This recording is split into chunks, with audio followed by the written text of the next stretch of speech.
Welcome to my channel physics Fundu. आज हम लोग क्या करेंगे? आज हम लोग सीखेंगे क्लास 9 का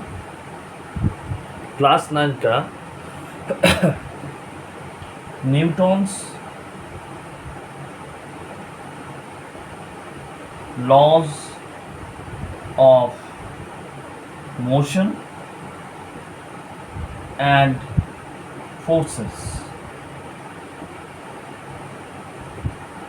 Newton's laws of motion and forces. इस चैप्टर को अच्छी तरह से पढ़ना है, तभी हम लोग इस चैप्टर रिलेटेड जो न्यूमेरिकल्स है इजीली सॉल्व कर पाएंगे। तो न्यूटन्स लॉज ऑफ मोशन जो है, इसके आगे थोड़ा सा काइनेमेटिक्स के बारे में बात करते हैं। काइनेमेटिक्स क्या है? Kinematics that kind of physics which relates to the nature of motion of the particle or the objects। मतलब पार्टिकल मूव कर रहा है, पार्टिकल जो मूव कर रहा है उसके बारे में हम लोग जानेंगे। सिर्फ उसका वेलोसिटी कितना है, एक्सेलरेशन कितना है, उसका लीनियर मोमेंटम कितना है, ये सब जानेंगे। लेकिन किस वजह से मूव कर रहा है, that will be the no matter in that part of the physics, that is kinematics। But यहाँ पर न्यूटन्स लॉज ऑफ मोशन जो है, न्यूटन्स लॉज ऑफ मोशन में हम लोग क्या करेंगे, ये डायनामिक्स का पार्ट है। डायनामिक्स का मतलब क्या है? डायनामिक्स जो पार्टिकल या फिर ऑब्जेक्ट जो मूव कर रहा है उसका मोशन जो है उसके बारे में तो डिस्क्रिप्शन देंगे ही। मतलब उसका वेलोसिटी, एक्सेलरेशन और उसका मोमेंटम, ये सब तो जानेंगे ही। उसके साथ ज़्यादा क्या जानना है कि वो पार्टिकल जो मूव कर रहा है किस कारण से मूव कर रहा है, उसके बारे में भी हमको जानना है। That is dynamics. और एक बात जानना है कि न्यूटन्स लॉज ऑफ मोशन जो है that exist in the inertial frame of reference. Frame of reference क्या है? फ्रेम ऑफ रेफरेंस, ये घर जो है, घर भी फ्रेम ऑफ रेफरेंस हो सकता है, हम लोग ऑब्जेक्ट्स हो सकते हैं, ठीक ना। इनर्शियल फ्रेम ऑफ रेफरेंस क्या है? जो फ्रेम ऑफ रेफरेंस जो है उसका स्पीड कितना होगा? 0, मतलब उसका वो रेस्ट में होगा या फिर उसका यूनिफॉर्म स्पीड होगा। That is the inertial frame of reference. अभी हम लोग क्या जानेंगे? Newton's laws of motion. Newton's laws of motion. Newton's laws of motion जो है 3 लॉज हैं। Number 1 is the first law of motion, number 2 is the second law of motion and number 3 क्या है? Third law of motion. Third law of motion, ठीक। अभी first law of motion जो है उसमें क्या कहा गया है, क्या है उसका वक्तव्य क्या है? फर्स्ट लॉ में कहा गया कि एवरी ऑब्जेक्ट एट रेस्ट और in motion along a straight line with the uniform speed remains in that state until an external force is applied। मतलब क्या है? ये मार्कर है, हथेली के ऊपर रख दिए, ये कैसे स्टेट में है? State of rest. State of rest में है। बाहर से अगर एक्सटर्नल एजेंसी मतलब फोर्स लगाया जाए तभी इसका क्या होगा? मूवमेंट होगा, नहीं तो नहीं होगा। या फिर जो ऑब्जेक्ट मूव कर रहा है एक यूनिफॉर्म स्पीड में अलॉन्ग स्ट्रेट लाइन, बाहर से अगर कोई एक्सटर्नल एजेंसी आए तभी वो रुक सकता है। That is the Newton's first law of motion. तो Newton's first law of motion जो है, वहाँ से जो ऑब्जेक्ट है उसका जो प्रॉपर्टी जाना जा सकता है। ऑब्जेक्ट का प्रॉपर्टी क्या है? By virtue of which every object retains it's initial state.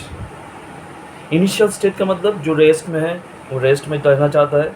जो along the straight line uniform speed से मूव कर रहा है वो यूनिफॉर्म स्पीड से मूव करना चाह रहा है। That is the first law से हम लोग क्या जानते हैं? फर्स्ट लॉ से हम लोग जानेंगे, फर्स्ट लॉ से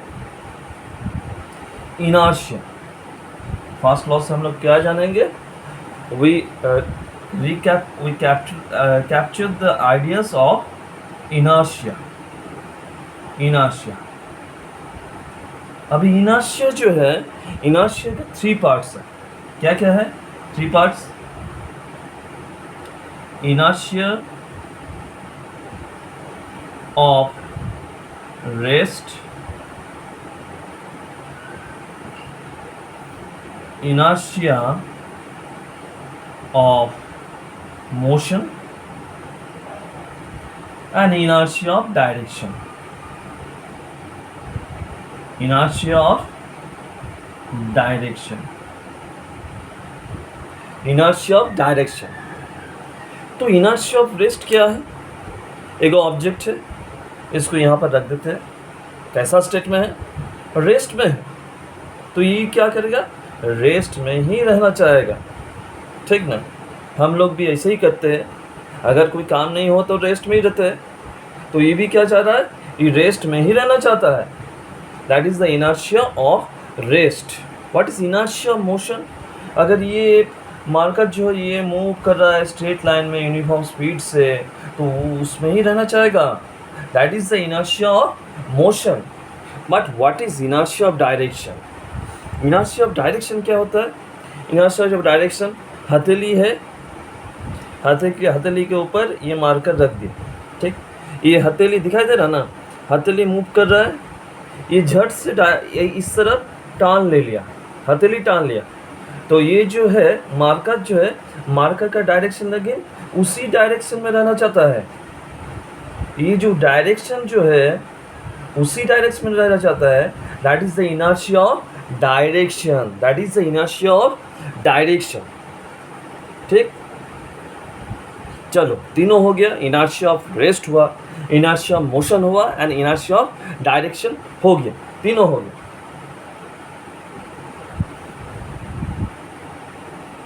अभी देखो Newton's first law of motion जो है, वहाँ से फोर्स जो है, फोर्स का डेफिनेशन मिलता है। फोर्स जो है उसका डेफिनेशन मिलता है। फोर्स क्या है? फोर्स एक एक्सटर्नल एजेंसी है।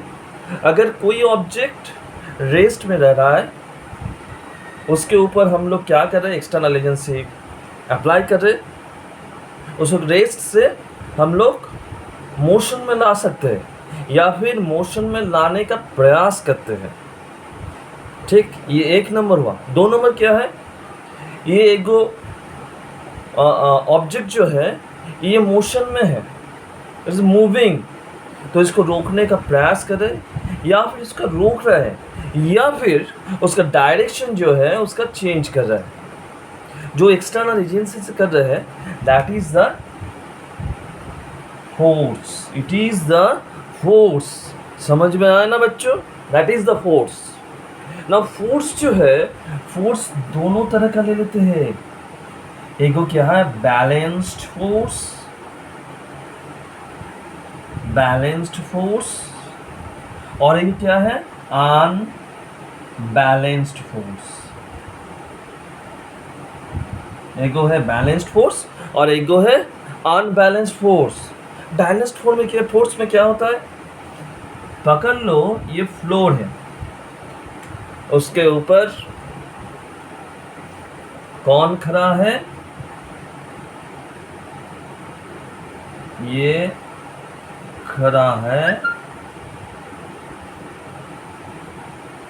एगो आदमी खड़ा है, ठीक ना?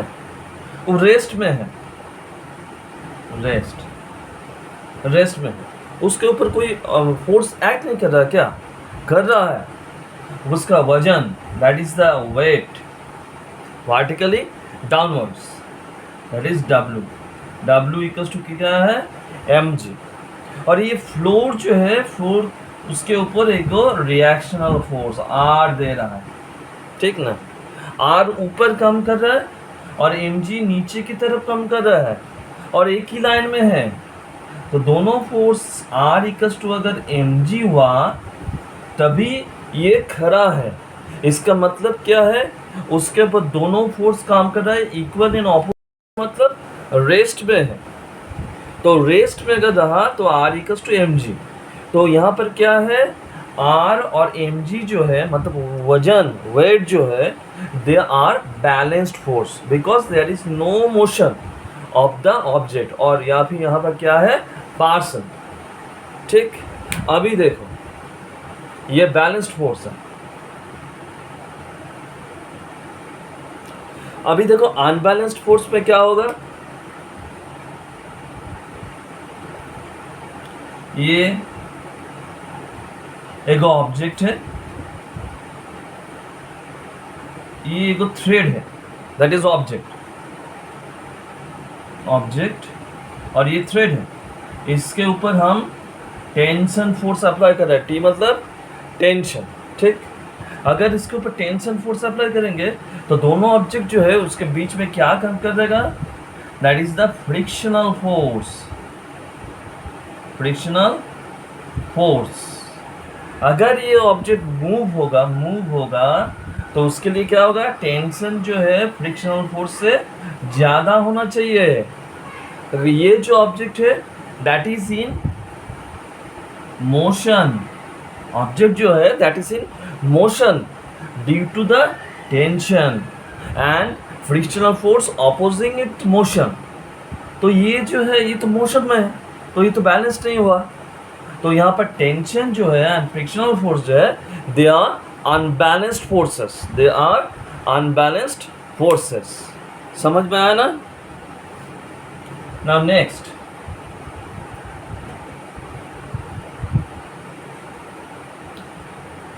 नेक्स्ट, हम लोग जानेंगे लिनियर मोमेंटम।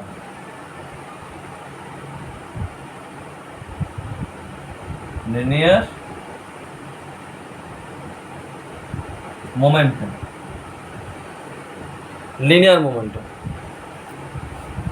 हम लोग जाने ना लिनियर मोमेंटम। लिनियर मोमेंटम में क्या है, इजी है एकदम। ये एक फ्लोर है, उसके ऊपर से ये ऑब्जेक्ट मूव कर रहा है इस तरह। इसका मास कितना है m, इस वेलोसिटी या फिर स्पीड पकड़ लो कितना है v। तो इसका मोमेंटम कितना होगा, momentum is m into v। समझ में आया ना, m इंटू v, इसका मोमेंटम कितना होगा m इंटू v। अभी लीनियर मोमेंटम जो है इसका CGS यूनिट क्या होगा, मास का कितना होता है ग्राम, वेलोसिटी का centimetre second inverse.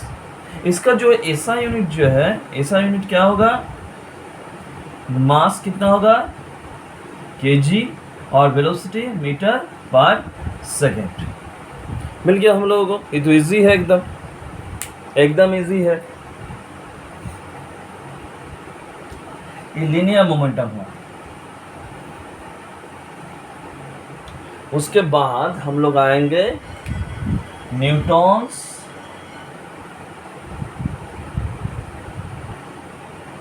Second law of motion.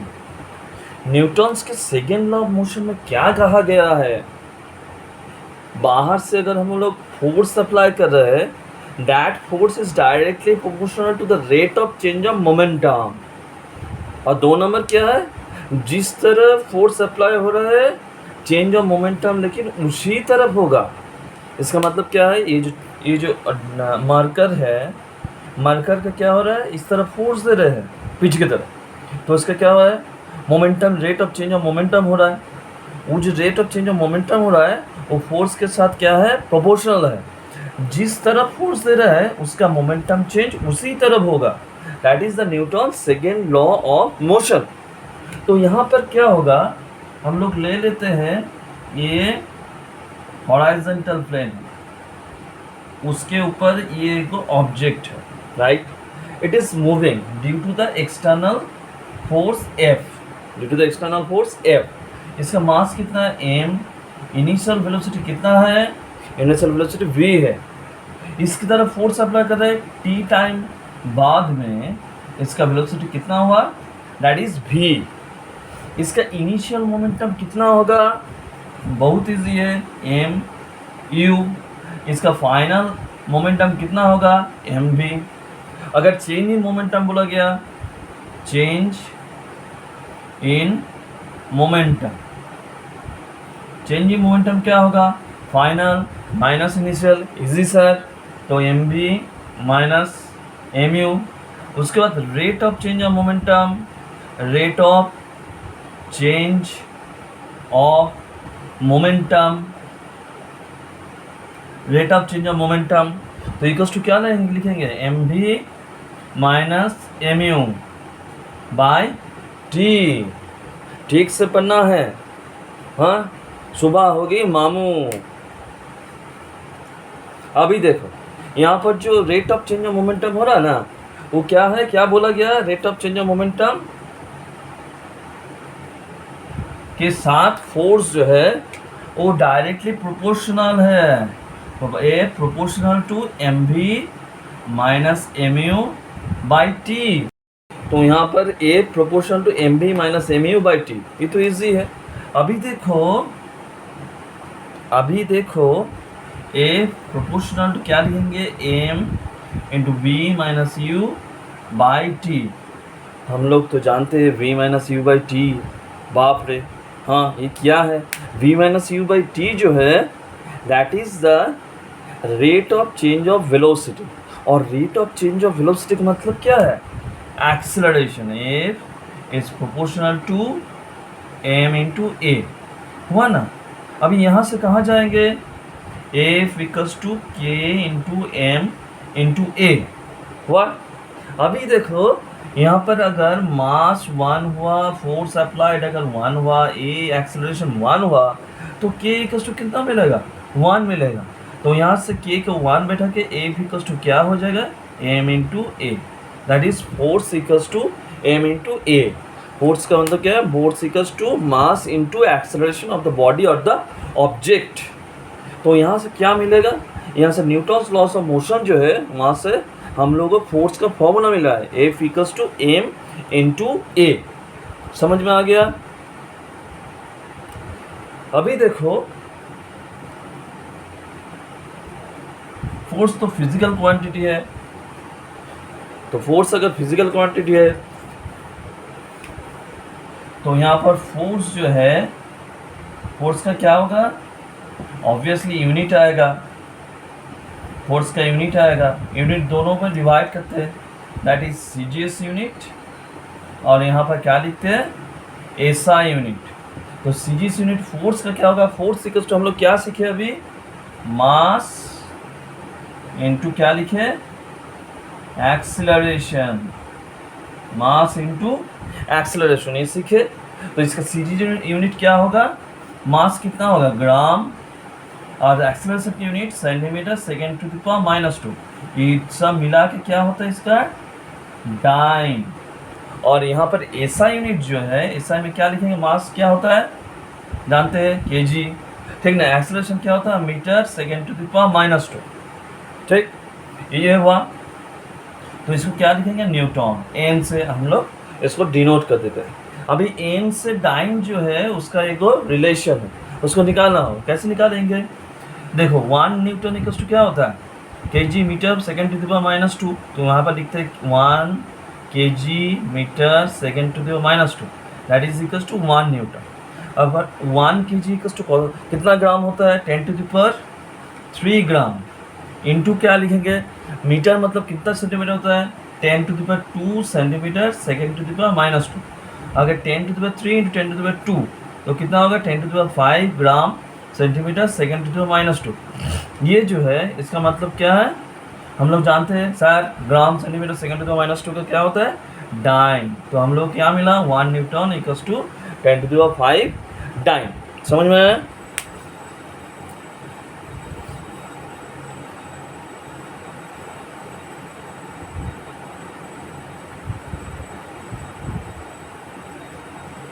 अभी देखो हमें F equals to M into A जो है, यहाँ से बहुत सारा न्यूमेरिकल आता है, ठीक ना। यहाँ से 3 गो फॉर्मूला बनेगा, 3 गो, क्या क्या फॉर्मूला बनेगा? ये तो 1 नंबर हो गया। 2 नंबर क्या आएगा? मास अगर निकालने दिया तो F/a, ठीक ना। अगर एक्सेलरेशन निकालने दिया तो F/m। यहाँ पर कहा गया कि m = 1 kg ऑब्जेक्ट का मास है, इसका एक्सेलरेशन कितना है 1 metre second to the power -2। तो फोर्स कितना होगा? हम लोग क्या जानते हैं? m × a, मतलब 1 और एक्सेलरेशन इज 1, तो that is equals to 1 newton. मिल गया, बहुत ईजी है। नेक्स्ट जो है बोला गया कि फोर्स जो है फोर्स 1 न्यूटन है, एक्सेलरेशन कितना है 1 metre second to the power -2। तो इसका मास क्या होगा? मास क्या होगा? मास इक्वल्स टू हम लोग लिखेंगे, तो यहाँ पर m = F/a है। फोर्स कितना है 1 न्यूटन, एक्सेलरेशन 1 मीटर पर सेकेंड टू द पावर -2। तो मास क्या होगा? f मतलब 1, एक्सेलरेशन मतलब क्या कितना है 1, तो मास कितना होगा 1 kg। अगर दिया गया F = 1 newton and mass = 1 kg, तो एक्सेलरेशन क्या मिलेगा? A = F/m। तो यहाँ पर 1/1 that is equals to 1 metre second to the power -2। ये तीनों जो है तीनों शॉर्ट फॉर्म है, यहाँ से ज़्यादातर केमिकल आता।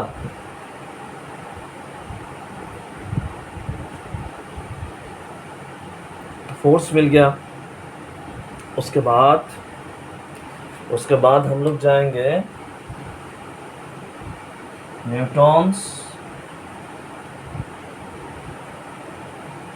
Third law of motion. Newton का जो थर्ड लॉ ऑफ मोशन है ना, ये सबसे छोटा है, लेकिन इसका एप्लीकेशन सबसे ज़्यादा है। तो Newton's third law of motion में क्या बोला गया है? To every action there is equal and opposite reaction. तो किसी को तुमने थप्पड़ मारा, हाथ से थप्पड़ मारा, हाथ जो कर रहा है गाल के ऊपर एक फोर्स दे रहा है, दैट इज एक्शन। गाल क्या कर रहा है? वो भी हाथ के ऊपर एक फोर्स दे रहा है अपोजिट दिख में, दैट इज रिएक्शन, ठीक ना। और एक एग्जांपल ले लेते हैं। ये एक दीवार दैट इज वॉल, इसके ऊपर हम लोग फोर्स दे रहे हैं, दैट फोर्स इज एक्शन। ये जो वॉल है वो भी तुम्हारे हाथ के ऊपर क्या कर रहा है? एक फोर्स दे रहा है, दैट इज रिएक्शन। देखो एक्शन जो है वॉल के ऊपर काम कर रहा है, ठीक ना। रिएक्शन जो है वो तुम्हारे हाथ के ऊपर काम कर रहा है, ठीक ना। तो एक्शन रिएक्शन जो है दोनों अलग ऑब्जेक्ट के ऊपर काम करता है, राइट ना। और एक एग्जांपल ले लेते हैं। ये रॉकेट है, सैटेलाइट इसमें भर के बाहर भेजेंगे। ये क्या है? ये फ्लोर है, यहाँ पर गैस चेम्बर है, ठीक ना। गैस चेम्बर में जो फ्यूल है वो बार्न होगा से क्या होगा? यहाँ से जोर से गैस निकलेगा। ये जो है जमीन के ऊपर क्या दे रहा है? That is action force. जमीन क्या करेगा? उल्टा तरफ इसके ऊपर तो फोर्स देगा रॉकेट के ऊपर, दैट इज रिएक्शन फोर्स। ये एक्शन और ये ऑपोजिट साइड में क्या दे रहा है? ऑपोजिट उल्टा तरफ इक्वल एंड ऑपोजिट रिएक्शन दे रहा है। इस रिएक्शन के चलते ये एटमॉस्फेयर के अंदर रहा, तो ये एक्शन रिएक्शन से रॉकेट ऊपर की तरफ जाएगा, ओके ना। नेक्स्ट और एक दो एग्जांपल लेते हैं, इजी एकदम। एक स्प्रिंग लेते हैं, इस स्प्रिंग के सामने एक ऑब्जेक्ट लगा होगा। हम लोग क्या कर रहे हैं? ये ऑब्जेक्ट के ऊपर फोर्स दे रहे हैं, तो स्प्रिंग जो है स्प्रिंग का क्या होगा? लेंथ कॉन्ट्रैक्शन होगा, ठीक है। तो अगर हम लोग ये फोर्स जो है फोर्स को हटा दें तो ये जो है ये उल्टा तरफ आ जाएगा। क्यों आ रहा है? दैट इज ड्यू टू, तुम लोग बोलोगे due to reaction force that is due to reaction force. Okay, now next जो है, next हम लोग सीखेंगे conservation of linear momentum. Conservation of linear momentum. ये एक ऑब्जेक्ट है,